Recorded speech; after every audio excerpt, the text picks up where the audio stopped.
السلام علیکم ورحمۃ اللہ وبرکاتہ۔ ناظرین، آج کے ویڈیو میں آپ کے سامنے حضرت مفتی سلمان اظہری صاحب کا ایک بیان لے کر آیا ہوں، اور ابھی آپ نے تھمبنیل پر دیکھا ہوگا کہ جس کی شادی ہونے والی ہے، ٹھیک ہے، اس کے لیے خاص یہ ویڈیو ہے۔ ابھی آپ نے تھمبنیل پر دیکھا ہوگا کہ سہاگ رات کس طریقے سے منایا جاتا ہے۔ مفتی سلمان اظہری صاحب نے بہت ہی بہترین انداز میں بتایا ہے۔ آپ ضرور ایک مرتبہ اس ویڈیو کو سنیں، پھر انشاءاللہ میں آپ سے بات کرتا ہوں۔ نکاح کی پہلی رات اسے کہا گیا کہ تو اپنے گھر لایا ہے دلہن کو، تو سب سے پہلے اس کے ہی دوپٹے کو تو مصلی بنا اور اس پر سجدہ کر۔ یہ حکم ہے۔ عورت کی عزت نہ ہوتی تو ہم مصلی بناتے اس کے دوپٹے کو؟ پہلی رات کہا گیا ہے۔ یہ اور بات ہے کہ معلومات نہیں ہے نوجوانوں کو کہ شادی کے بعد پہلی رات، یہ بھی سیکھنے کی ضرورت ہے۔ علماء سے یہ تمام چیزیں پوچھ لینا چاہیے جس کی شادی ہو رہی ہے۔ دلہن آ رہی ہے تو ہم اس کی عزت ہی کے لیے تو یہ تمام کام کر رہے ہیں۔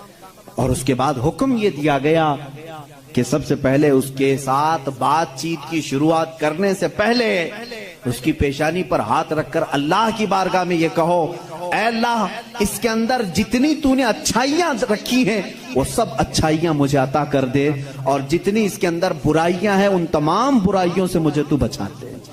یہاں سے تو شروعات کر۔ ظاہر سی بات ہے، میں نے اس وقت محسوس کیا، چند دنوں پہلے ایک نوجوان کو تلقین کر رہے تھے، پیشانی پر جہاں بال اگتے ہیں وہاں ہاتھ رکھ کر کے دعا کرنا۔ تو اس نے پوچھا کہ حضرت دعا تو ایسی ہی کر سکتے ہیں، پیشانی پر کیا؟ میں بھی چونک گیا۔ اس کو میں بتاؤں، میرے ایک استاد سے میں نے پوچھا کیا ایسا ہے کہ اپنی دلہن کی پیشانی پر ہاتھ رکھ کر کے اس طرح دعا کرنا چاہیے؟ انہوں نے کہا ہاں ہے۔ دعا تو کیسے بھی کریں، ہاتھ نہ رکھیں اور ہاتھ چھوڑیں، ہاتھ اٹھائیں، سب دعا اللہ سنتا ہے، لیکن اس لیے پیشانی پر رکھ کر کے دعا کرنے کے لیے کہا گیا کہ وہ آج اپنے والدین کو چھوڑ کر کے آئی ہے، اس کے وسیلے سے اللہ جلدی دعا قبول کرے گا۔ اس کا دل مغموم ہے، وہ غمگین ہے، اور غم زدہ لوگوں کے ساتھ میرا مولا ہے۔ وہ اپنے والدین کو چھوڑ کر کے تیرے گھر آئی ہے، وہ مغموم ہے، بہت غم زدہ ہے، آج اس کی پیشانی پر ہاتھ رکھ کر کے دعا کرو۔ میرا اسی دن یہ ذہن سمجھ گیا کہ اسلام نے عورت کو وہ مقام دیا ہے، وہ عزت دی ہے۔ ہم نے اس کو اپنے جسموں کو سکون پہنچانے والا آلہ نہیں سمجھا، مشین نہیں سمجھا، بلکہ حقیقی مسلم وہ ہے جو اپنی عورت کی عزت بھی کرے، احترام بھی کرے۔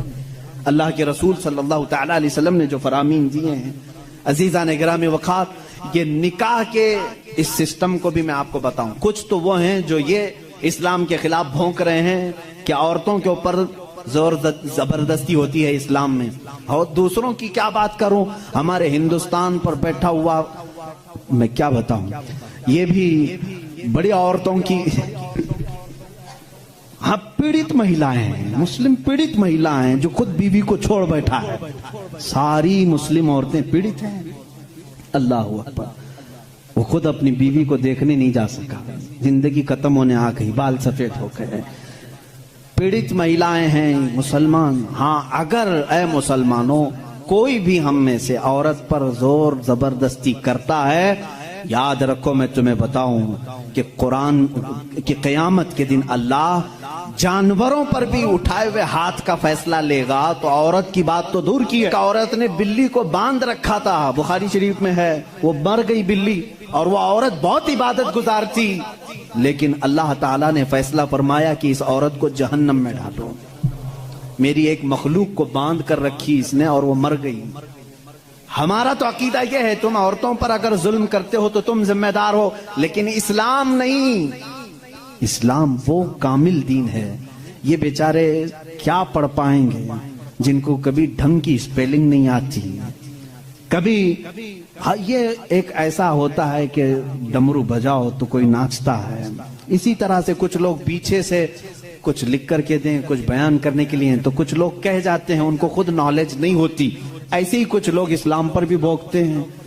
اب اگر یہ ٹاپک اگر میں چھیڑوں 3 طلاق کے، تو اور بڑے معاملات ہیں۔ 3 طلاق کے لیے اسلام نے زور زبردستی کی ہے، عورتوں پر ظلم ہے، یہ پیڑت ہیں، یہ مہیلا ہیں، ان کو انصاف دلانا چاہیے۔